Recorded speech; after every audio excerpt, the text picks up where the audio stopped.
نحمدہ ونصلی ونسلم علی رسولہ الکریم۔ سامعین گرامی قدر، بعض احباب کی پر اسرار دعوت پر یہ چند منٹ کی گفتگو عرض کرنا چاہتا ہوں۔ ہمارے حلقہ میں بعض لوگ مختلف بدعت کے کاموں کے اندر تشریف لے جاتے ہیں یا سر انجام دیتے ہیں، تو اس سلسلہ میں ایک تو اپنے حضرات میں کچھ تشویش سی پائی جاتی ہے، اور دوسرا مخالف فریق والے وہ اس پر بغلے بجانے لگ جاتے ہیں۔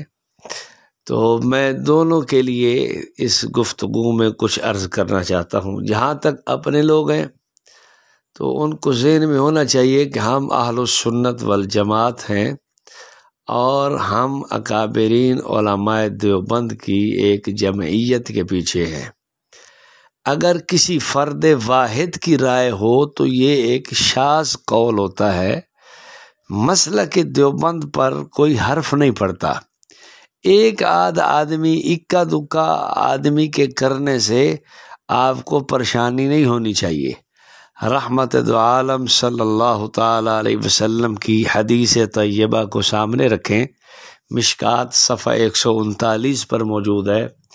اذا رأیتم اختلافا فعلیکم بالسواد الاعظم۔ اگر اختلاف کسی مسئلہ پہ ہو تو سواد اعظم کی پیروی کریں۔ تو اہل علم کی اکثریت علماء دیوبند کی ان بدعات کو، چاہے وہ کلخانی کی مجالس ہوں، چاہے وہ تیجے ساتے چہلم کی مجالس ہوں، چاہے وہ جنازہ کے بعد دعا ہو، چاہے یہ مجالس میلاد کا مروجہ طرز طریق ہو، یا اس قسم کی اور دیگر چیزیں ہیں، یہ بدعات کے زمرہ میں آتی ہیں۔ اگر اکا دکا کوئی مولوی پیر، کوئی صوفی صاحب اس کو کرے تو اس سے آپ پریشان نہ ہوں۔ مسلک دیوبند اپنی جگہ پہ ہے، یہ ان کی اپنی باتیں ہیں۔ ایک بات۔ دوسری بات، اہل بدعت سے کہوں گا کہ آپ لوگوں کو بھی کچھ اس میں اپنے گھر کی چیزیں دیکھنی چاہیے۔ یہ میرے پاس مولوی احمد رضا خان کا فتاوی رضویہ جلد 9 صفحہ 366 ہے۔ اس پہ اس نے حدیث نقل کی ہے۔ حضور صلی اللہ علیہ وسلم فرماتے ہیں، اتقوا زلۃ العالم۔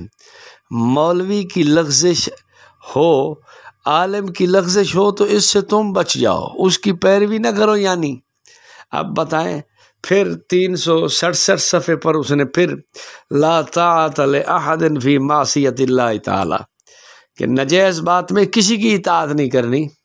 اب فتاوی رضویہ آپ خود دیکھیں، اگر کسی عالم کی، مولوی کی لغزش ہو بھی صحیح، تو اس میں آپ اس کو اپنی تائید میں پیش کرتے ہوئے شرم کرو۔ یہ اپنے فتاوی رضویہ کی جلد نمبر 28 ہے، صفحہ 252 ہے۔ مولوی احمد رضا خان لکھتا ہے، ہمارے امام اعظم رضی اللہ عنہ نے اور ان کے بعد تمام اہل فتاوی نے تابعین اور تبع تابعین کا توارث قبول نہیں کیا کہ یہ حدیث شریف کے خلاف ہے۔ اور صفحہ 253 پہ لکھتا ہے کہ شریعت کی دلیلیں حدود مشہور ہیں، ان کے باہر کسی کے عمل سے استدلال نہیں ہو سکتا۔ شریعت کی دلیلیں تو 4 ہیں، قرآن، سنت، اجماع، قیاس۔ تو آپ کسی کی بات سے کیسے دلیل پکڑ سکتے ہیں؟ یہ خان صاحب بریلوی کہہ رہے ہیں۔ تو اب کسی آدمی کے کسی بدعت کے کام میں شریک ہونے سے تمہاری تائید نہیں ہو سکتی۔ اپنے ابا جی کو پڑھ لیں۔ اگر کہیں تو میں آپ کے دادا جی کا قول بھی پیش کر دیتا ہوں۔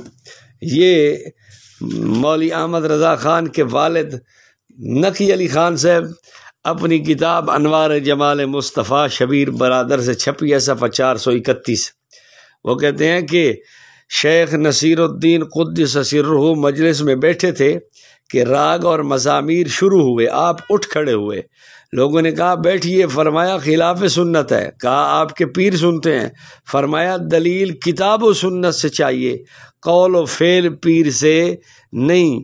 جب یہ خبر حضرت محبوب الہی رحمہ اللہ کو پہنچی، فرمایا نصیر الدین سچ کہتا ہے۔